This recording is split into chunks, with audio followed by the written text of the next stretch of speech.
Ladies and gentlemen, welcome back to another video.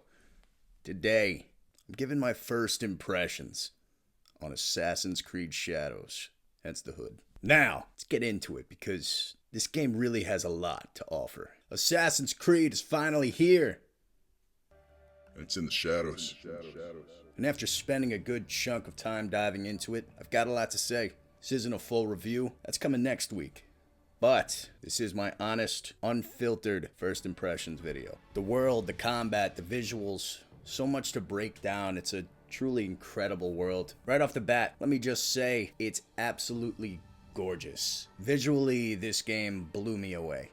The lighting, the environmental detail, the animation, all feel incredibly polished. There's this dynamic weather system with changing seasons and time of day, and it gives the world a really immersive, living quality. I found myself just walking through the world, not even doing missions, just admiring how beautifully crafted everything is.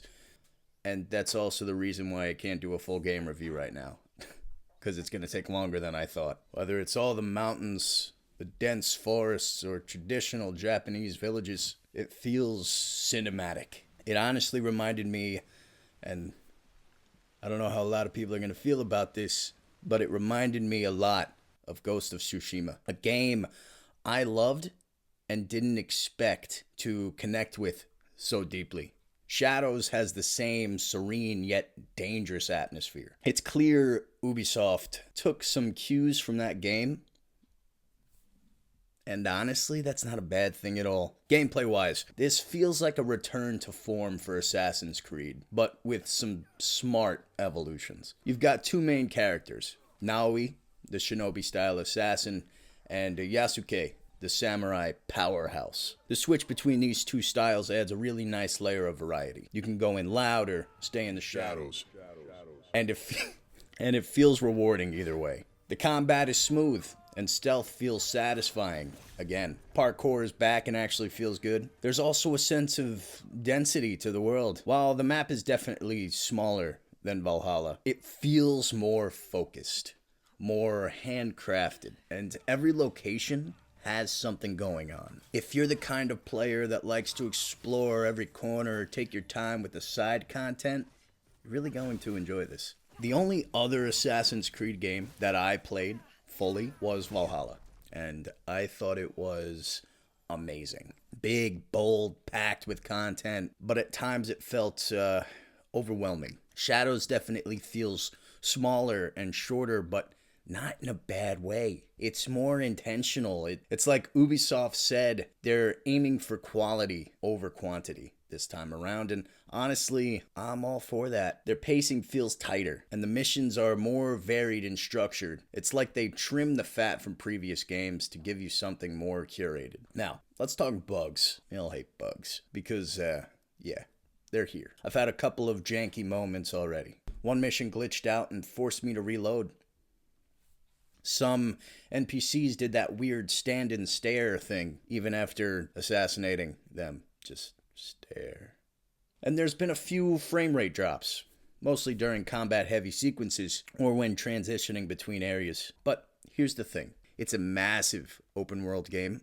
Bugs are bound to be there. Ubisoft has already confirmed a day one patch, and more fixes coming soon, so I'm not stressed about it. Still, if you're super picky about performance, just know that it's not 100% smooth yet, but you should also expect that. According to early reports, this game takes around 25 to 35 hours to complete, depending on, what you do. And then there's also the side content and all that.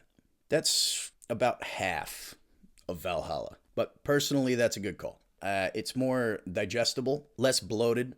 You still get that open world AC experience, which I personally love open worlds. There are also new enemy AI behaviors, improved stealth mechanics, and more vertical movements built into mission designs. So far, I'm really enjoying it. There's something exciting about exploring feudal Japan with this AC twist, but the world feels alive, and the pacing has me hooked. The combo of Naoi's stealth missions and Yasuke's brawler-style combat keeps things fresh. And while I'm still early into the story, it's shaping up to be one of the more memorable AC narratives in a while.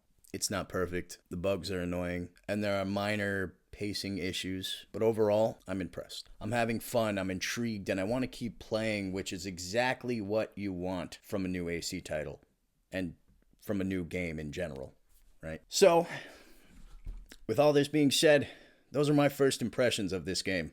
Visually stunning, fun to play, a little buggy, but packed with potential. We all love potential. If the second half of the game keeps this same momentum, well, it could easily be one of my favorite AC games. Being that I only played Valhalla, if it overtakes Valhalla, for me personally, nice. Now, do I think it's going to overtake Ghost of Tsushima? Maybe not. Next week, I'll be dropping a full review. Once I finish the game, explored more of the systems, dug into the story. If you played Shadows already, let me know what you think down in the comments. Do you agree with my take, or do you not? What's your favorite part of the story? And if you enjoyed this video, hit like, subscribe. We got 300, incredible. 500, here we go. And also, turn on those notifications because Gaming Monday, Anime Friday, every week. Thanks for watching. I'll catch you.